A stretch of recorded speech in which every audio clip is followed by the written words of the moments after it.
भारत एक महान देश जो एशिया के दक्षिणी कोण में मौजूद है। अनेक मंदिर, त्योहार, संस्कृति से भरा है ये देश, जो इसे पूरे दुनिया से अलग करता है। 28 राज्य और 8 केंद्र शासित प्रदेशों से बना है हमारा देश। हर राज्य, हर जगह कुछ ना कुछ हमें दिखाते हैं, सिखाते हैं और समझाते हैं। ऐसे ही दो सुंदर, प्रबल, विशेष राज्य हैं ओडिशा और महाराष्ट्र।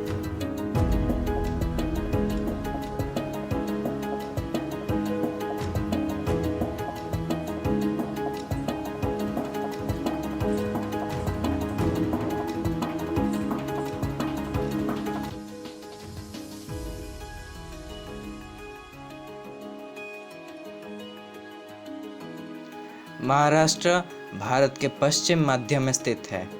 इसकी गिनती भारत के सबसे धनी एवं समृद्ध राज्यों में की जाती है।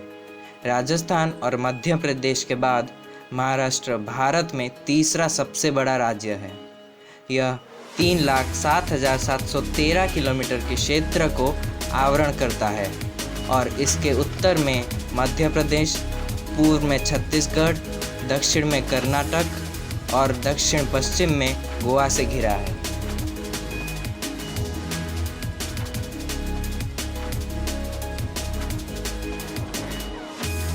महाराष्ट्र का गठन बॉम्बे राज्य के पश्चिमी और दक्षिण पश्चिमी भागों, वरार और विदर्भ और हैदराबाद राज्य के उत्तर पश्चिमी भागों को मिलाकर किया गया था। अंग्रेजों ने पश्चिमी महाराष्ट्र को बॉम्बे प्रेसिडेंसी के हिस्से के रूप में शासित किया था। इसी मिट्टी से कई स्वतंत्रता सेनानियों का जन्म हुआ है। महाराष्ट्र का इतिहास बहुत ही प्रबल है और हमें बहुत कुछ सिखाता है।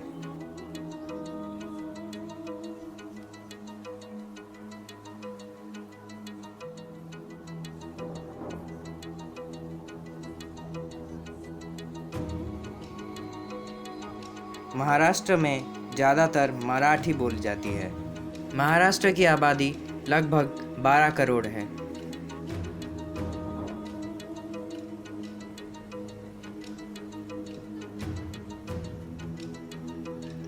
महाराष्ट्र राज्य कई संस्कृतियों को फैलाता है, जिसमें हिंदू, मुसलमान, बौद्ध, सिख, ईसाई आदि से संबंधित संस्कृतियाँ शामिल हैं।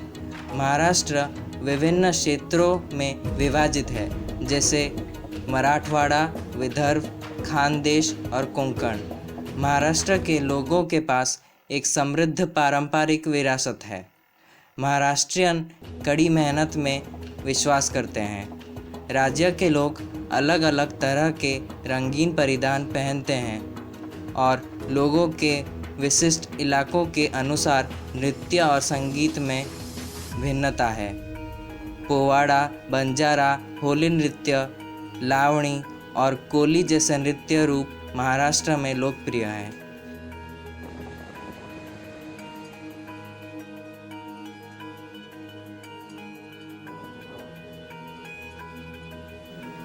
जैसा कि महाराष्ट्र एक बड़ा राज्य है, यहाँ कई धर्मों का घर है। राज्य विभिन्न समुदायों के साथ अलग अलग परंपराओं का भी पालन करता है। गणेश चतुर्थी महाराष्ट्र में सबसे महत्वपूर्ण त्यौहार है। ईद, होली, दिवाली और अन्य त्योहारों के अलावा जो पूरे भारत में मनाए जाते हैं, वहाँ अन्य त्यौहार हैं जो कि स्थानीय स्तर पर और क्षेत्रीय रूप से महाराष्ट्र में मनाए जाते हैं।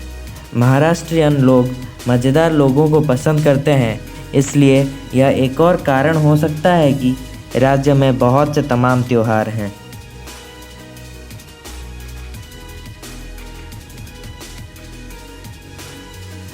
महाराष्ट्र की आर्थिक राजधानी मुंबई और सांस्कृतिक राजधानी पुणे है।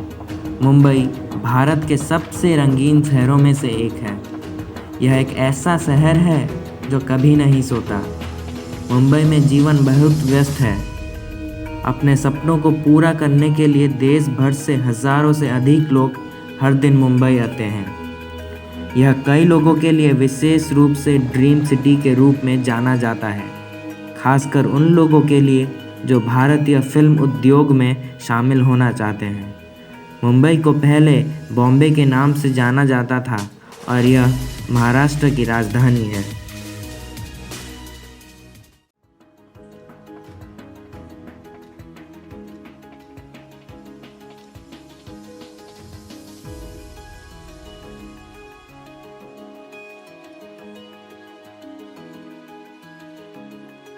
ओडिशा यह राज्य भारत के पूर्व दिशा में आता है। इस राज्य के उत्तर पूर्व में पश्चिम बंगाल, उत्तर में झारखंड, पश्चिम में छत्तीसगढ़ और दक्षिण में आंध्र प्रदेश जैसे बड़े बड़े राज्य लगते हैं।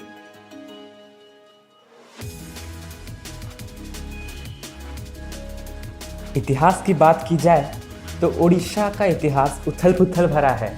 मशहूर मगध सम्राट चंद्रगुप्त मौर्य कभी इस क्षेत्र को अपने राज्य के साथ मिलाना चाहते थे, परंतु बाद में सम्राट अशोक ने भयानक रक्तपात से इस क्षेत्र पे अपना अधिकार स्थापित कर लिया।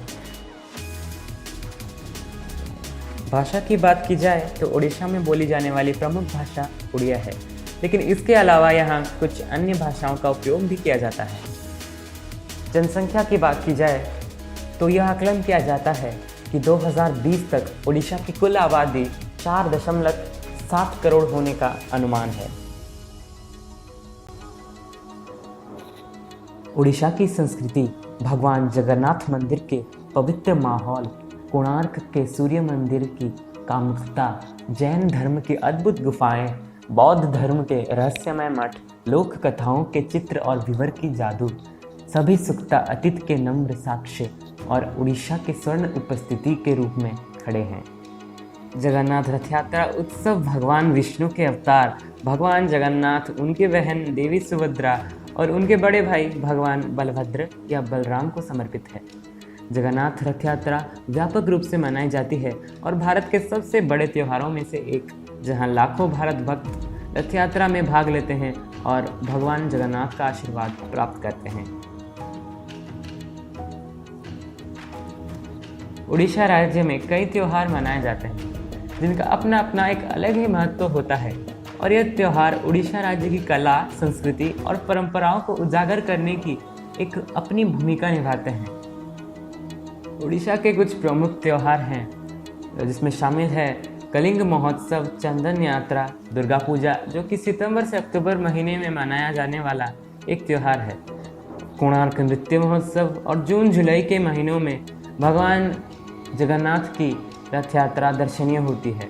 इसके अलावा यहाँ उड़ीसा में रेत कला, फैशन और रॉक शो, मनोरम भोजन, साहसिक खेलों की गतिविधियों का आनंद भी ले सकते हैं। ओडिशा नृत्य को दुनिया भर में सराहा जाता है और यहाँ के लोक नृत्य को देखने और सीखने के लिए दूर दूर से लोग आते हैं। ओडिशा नृत्य की मुद्राएं बहुत आकर्षित और दिलचस्प होती हैं। ओडिसी नृत्य का जन्म मंदिर में नृत्य करने वाली देवदासियों के नृत्य से हुआ था। आध्यात्मिक आकर्षणों की जिक्र की जाए तो उड़ीसा की राजधानी यानी भुवनेश्वर में कई प्रसिद्ध मंदिर स्थित है और इसलिए राजधानी भुवनेश्वर को मंदिरों की नगरी भी कही जाती है। पुरी में स्थित जगन्नाथ मंदिर, कोणार्क का सूर्य मंदिर और भुवनेश्वर में स्थित लिंगराज मंदिर उड़ीसा के प्रमुख दर्शनीय स्थलों में शामिल है और भक्तों को अपनी ओर आकर्षित करते हैं। आज के दिनों में हमें भी उड़ीसा के प्राचीन एवं पारंपरिक मूल्यों से अनेक प्रकार की सीख लेनी चाहिए। उड़ीसा के लोग ग्रामीण होने के बावजूद अपने संस्कृति एवं सभ्यता को बनाए रखते हैं।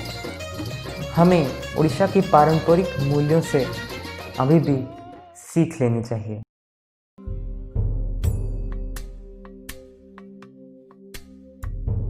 ये वीडियो में दिए गए सूचना को देखने और समझने के बाद हमें ये समझ में आता है कि ये भारत में बसे दो महान राज्य ओडिशा और महाराष्ट्र की संस्कृति एक है।